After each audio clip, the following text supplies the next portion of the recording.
As the name suggests, the Mercedes-AMG GT Roadster is the open-top convertible version of the Mercedes-AMG GT Coupe, a high-performance sports car built by a specialist subdivision of Mercedes-Benz. It comes in two variants, the regular GT Roadster and the faster GTC Roadster. Both are powered by a 4.0-litre twin-turbo V8 engine, which drives the rear wheels via a 7-speed automatic gearbox. Rivals include the more potent turbo versions of the Porsche 911 convertible, the Aston Martin V8 Vantage Roadster, the Jaguar F-Type SVR convertible and the Audi R8 Spider. There are many reasons for buying a car like this, but the chief decision makers are likely to be style and performance. Why buy the Mercedes-AMG GT Roadster? If it's style you're after, the regular AMG GT Roadster has it in spades. This is a statement-making car, with an electrically operated soft top that comes in a choice of 3 colors, opens or closes in 11 seconds and can be operated at up to 30 miles per hour. Lowering the roof gives you the opportunity to appreciate better the glorious noise generated by that AMG V8. Performance isn't exactly in short supply, either, as even this entry-level model has 476 horsepower and goes from 0 to 62 miles per hour in 4.0 seconds. However, if it's performance you want, the GTC is worth the extra cost. Not only does its version of the engine produce a shocking great 557 horsepower, and sprint from 0 to 62 miles per hour in 3.7 seconds, the C borrows a number of components from the Mercedes-AMG GTR, which currently tops the coupe range. Modifications include rear-wheel steering and an electronically controlled limited-slip differential, more sophisticated than the mechanical version fitted in the regular GT Roadster. In addition, it has an extra driving mode, race, adaptive suspension and wider-spaced rear wheels for increased grip, in turn necessitating wider bodywork at the back. The GTC Roadster also comes with a higher level of standard equipment, though the GT's optional premium equipment line pack goes some way towards bridging the gap. The C's aggressive looks may not be for everyone, however. Charisma to burn. Whichever AMG GT Roadster you choose, you'll be getting a head-turning convertible that is not only very fast but packed with charisma, from the sound it makes to its voluptuous proportions. The interior arguably outclasses every rival listed above. The standard equipment specification is high and it's easily comfortable enough to cover vast distances. Anyone shopping in this area of the market has a tough decision to make, but this 3-pointed star would certainly be close to the top of our shopping list. Keep reading the full Mercedes-AMG GT Roadster review on for more information. Excellent response from 4.0-litre twin-turbo V8 GTC is extremely fast, but GT no slouch. Standard 7-speed automatic works well. Both versions of the AMG GT Roadster are powered by fundamentally the same 4.0-litre V8 engine. This is specially produced by AMG for its performance variants of Mercedes' regular model range, but is particularly at home here in the Marque's bespoke sports car. The engine features 2 turbochargers, positioned between the cylinder banks. This hot and side V configuration is said to improve response and increase efficiency. All we know is that it sounds fabulous, and goes like a cartoon anvil thrown off a cliff. Power, torque, 0 to 62 miles per hour and top speed. In the GT Roadster, the engine produces 476 horsepower at 6,000 revolutions per minute and 630 Nm from 1,700 to 5,000 revolutions per minute, which is enough for 0 to 62 miles per hour in 4.0 seconds and a 188 miles per hour top speed. The GTC Roadster gets 557 horsepower from 5,750 to 6,750 revolutions per minute and 680 Nm from 1,900 to 5,750 revolutions per minute. 0 to 62 miles per hour takes 3.7 seconds, and top speed is 196 miles per hour. Fast and faster. The difference in potency between the two models is certainly palpable, but that's nowhere near the same as saying the regular GT Roadster feels underpowered. The engine response is particularly good for a turbocharged car, and if anything, the sound it makes is more cultured than that of the GTC. In the C, the V8 rumble is overlaid by much more obvious turbo noise, in keeping with its more frenetic nature. Gearbox and driving modes. Both cars feature the same 7-speed AMG speed shift automatic transmission. This is generally well behaved and keen to please, though in common with most AMG cars, can get caught between upshifts in manual mode if you're not quick enough when pulling the steering wheel mounted paddle shifter for the next gear. Gladly, The fully automatic settings work just fine.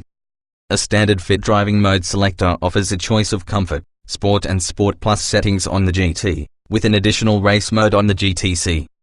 These modes get progressively more urgent, with corresponding adaptation of the engine, gear shift times and suspension, where the variable damping system is fitted.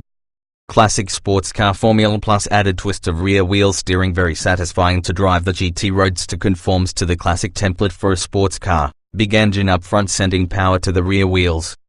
However, Mercedes-AMG has not only positioned the engine a long way back so that it sits behind the front axle, it's built the chassis with a mix of materials, including steel, aluminium, magnesium and composites, intended to deliver strength and optimized weight distribution. The result is a stiff structure and a well-balanced car. Grip levels are high, while body roll is very well suppressed, even in the adaptive suspension's comfort setting. It gets better and better the faster you drive, and delivers an enormous amount of driver satisfaction on a challenging road, regardless of whether you've got 476 horsepower or 557 horsepower at your disposal. Rear wheel steering. What it does for the GTC Roadster. There are differences between the two models, however, which largely center around the GTC's standard fit rear wheel steering.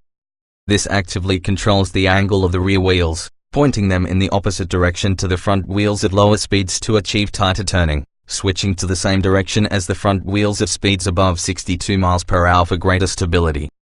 In general, this works almost imperceptibly, though if you're really pressing on you can feel it pivoting the car into hairpin turns, and just occasionally you might misjudge the amount of steering lock required, as the car changes direction slightly more abruptly than expected. For the most part, however, it serves to give the GTC remarkable agility for something so large, in a manner that is impressively seamless. The standard GT Roadster is still fun. This is not to say the regular GT Roadster is dull to drive, far from it, in fact. If anything, without the rear axle marking about you get a purer experience, with the reduced variation in cornering response placing more emphasis on the driver when it comes to making quick progress. We enjoyed driving it a great deal, but the rear wheel steering is by no means a must-have. Unusually large center console, some awkward ergonomics, premium quality look and feel. The GT Roadster uses the same central structural tub as Mercedes' older SLS AMG supercar. We mention this because it also carries over an unusual interior characteristic as a result, a very large center console, which dominates the entire cabin, separating driver and passenger. It all looks and feels very good inside, despite the occasional rattles emanating from our test cars. But the positioning of the heavily stylized 8-button layout on this central tunnel, which is supposed to remind you there are 8 cylinders under the bonnet, as if the noise they make would ever let you forget, means that you sometimes feel like double-jointed elbows would be helpful to operate them. Good driving position, mixed visibility still. There's a large amount of adjustment in the steering and seating position, so it's not difficult to find a comfy driving position. And although you'll find the sheer width of the car requires a little initial calibration, forward visibility is such that it's never difficult to position on the road. Rear visibility, on the other hand, is much less user-friendly. The back of the car is very high, to the point that shorter drivers may struggle to check their over-the-shoulder blind spot. We've only tested the adaptive suspension so far. Comfort and composure impressed. Dynamic Plus package more compromised. Every version of the GT Roadster we've so far been able to drive has been fitted with adaptive suspension, which varies the response of the shock absorbers in order to balance ride comfort against body roll in the corners, as required. This system comes as standard on the GTC Roadster but is only optional on the more basic GT Roadster. Its behavior is influenced by the driving mode selector, but there's also a separate button on the center console to activate, or deactivate, the 3 Comfort, Sport and Sport Plus levels of damping independently, giving you even greater control over the car. Fitted to a regular GT Roadster, the degree of general comfort this system delivers borders on the exceptional for a sports car. Even the firmer modes deal brilliantly with bumps, making for smooth progress over bad surfaces. Good news for the UK.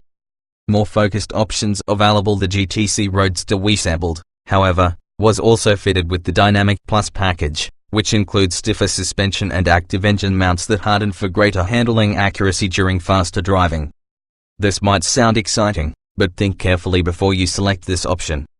We found there was far more noise and road shock delivered into the GTC's cabin as a result, with bumps that would barely merit a ripple in the GT causing a wince in the car with Dynamic Plus fitted. Impressive roof, but too many rattles elsewhere. We were impressed by the refinement achieved by the 3-layer convertible top when it was in its raised position, but surprised that both cars exhibited a number of minor but irritating rattles. The firmer GTC was the worst culprit in this regard. But in either case we would expect better from a car that costs so much money. This is a luxury vehicle as well as a sporting one, so it is well appointed, but with scope for further personalization as required. There are just the 2 trim levels, each tied to a specific engine.